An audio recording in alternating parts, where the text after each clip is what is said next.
Hey there, Jamie Faye here, Millennial Life Dating and Relationship Coach, and you are on this issue, is that how you say it, of Wellness Wednesday. So welcome. Today I'm going to be talking about work-life balance.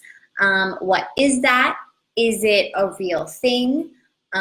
Should you care if you work at all? So whether you work for yourself or you work in a company, this video absolutely applies to you, especially if you work for yourself and especially if you ever intend to employ anyone. So if you don't know me so well or know what I do, I am a life, dating, and relationship coach. I work with individuals, with couples. I also work with organizations. So I work with groups, both on personal subjects, but also groups and organizations, startups, big companies like Intel, and startups here in Israel as well. So as I was saying before, in the last time I tried to do this video, I got this great question from a woman who watches my videos all the time.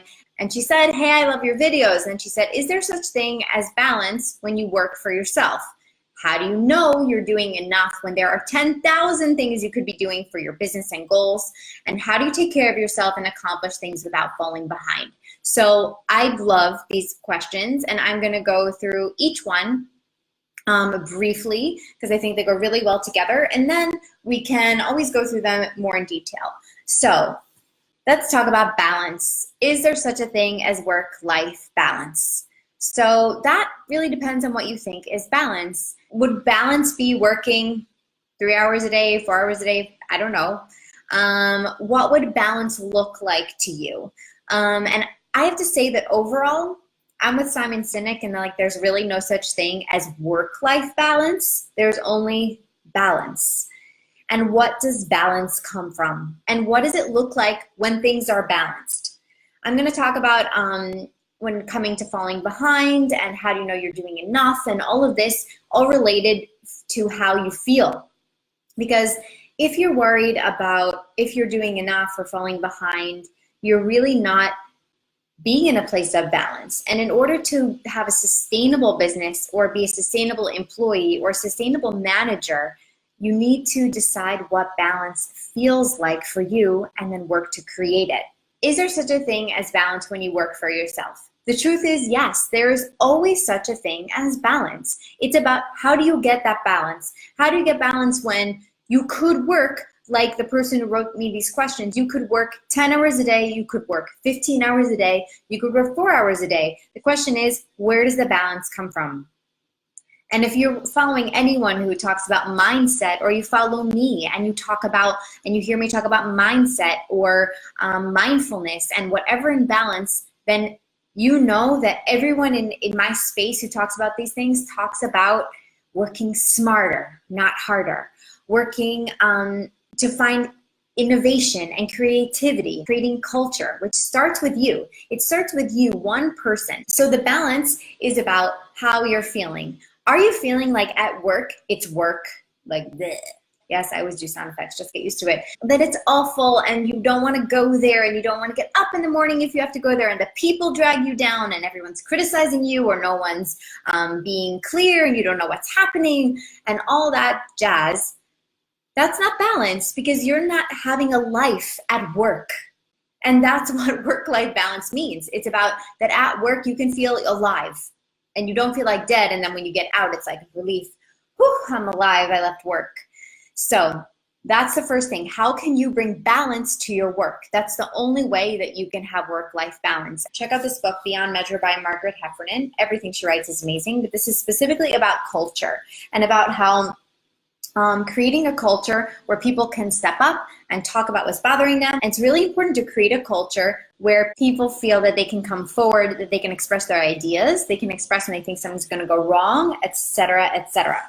So that's my thing on balance. If you have questions about that, please let me know and I will talk more about balance. Now, how do you know you're doing enough when there are 10,000 things you could be doing for your business or goals? Well, you could be doing 10,000 things, but that would be completely inefficient. And a big part of getting good at your business is learning which things you should do first.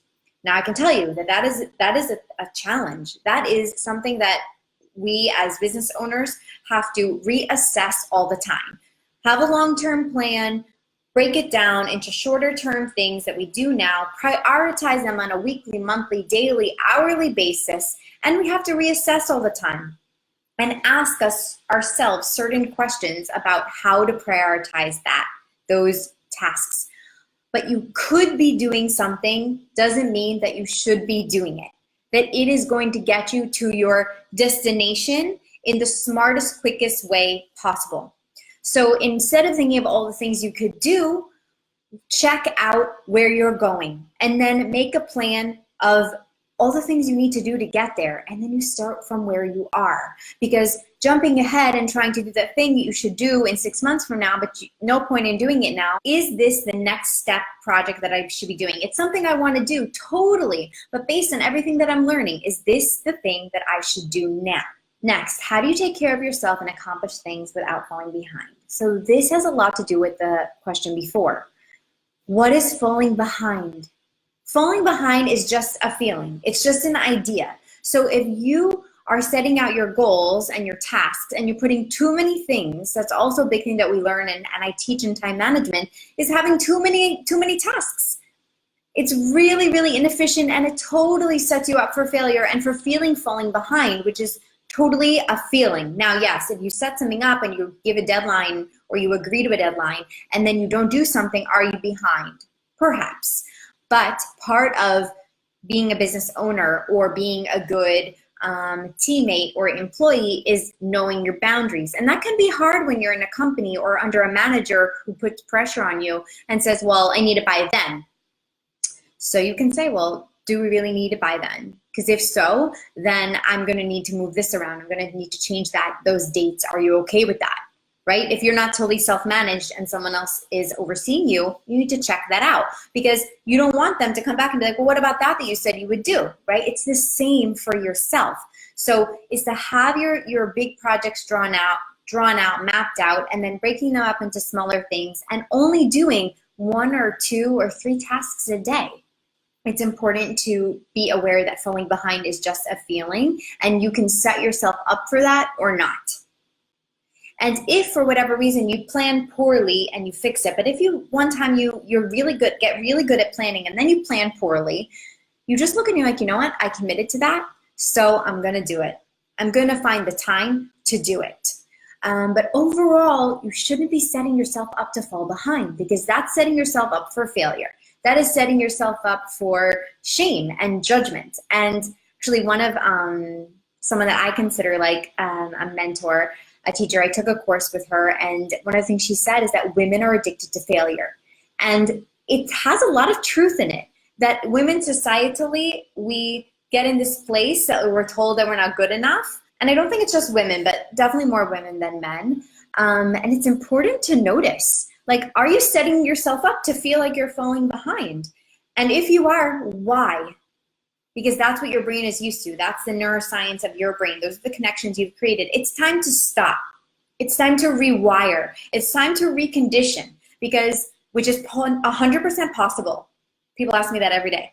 Yes, it's 100% possible. I rewired myself almost completely, almost completely in the past 12 years.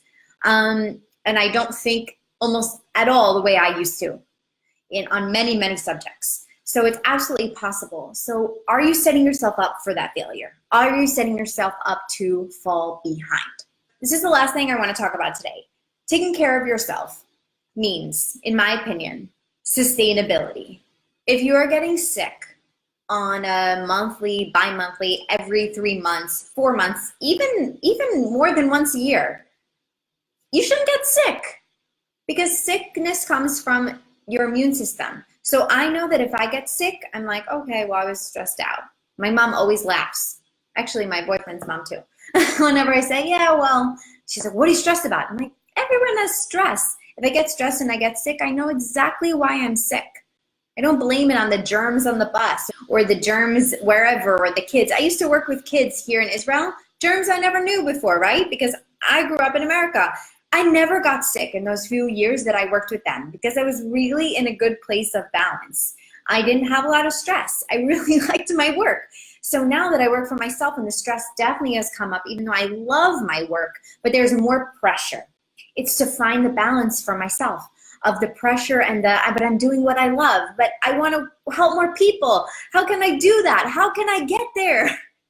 It's so much. It's so much. So taking care of yourself means not setting yourself up for failure, being reasonable with your goals and your tasks. The other is not working yourself to the bone. And knowing that this life that you want to create by working for yourself, most people, most millennials especially, want to work for themselves because they want to have location freedom. But location freedom, which a lot of people want to have online businesses or e-commerce businesses so that they can do whatever they want, whenever they want, at least for a period of their life. So taking care of yourself is treating your body like you are going to treat yourself then when you're in Bali, when you're in Costa Rica or Mexico, or all these great places, Thailand, that these people are going to stay for long periods of time to work. Treat your body that way now. Eat the things that are good for you. Exercise in a way that's good for you. Meditate. Listen to music. Sing. Do your hobbies. Do whatever it is to take care of yourself, to prevent yourself from getting sick and make it sustainable. And that way you won't feel like you're behind. The problem is when people prioritize the idea that you need to be doing so much and getting in everything all at once, and then they get sick. I follow people on Facebook who really every few months are like, sorry guys, I was totally out of commission for like a week or 2 weeks. I was so sick, couldn't get out of bed, I had fever. To me, that's not living. And if you're getting sick that often, that's your body warning you. That's your body warning you of your stress level. Listen to your body. Treat your body and your mind as if you were already living in Bali. It doesn't mean not working all day. It means giving yourself that time, taking a walk, taking a bath, eating your food slowly, drinking lots of water, getting sunlight, being with nature, spending time with friends. Be a normal person. Have a life. Because without your work, if you don't have anything, that's not living, and there's definitely no balance in that. No balance in that. And that's it.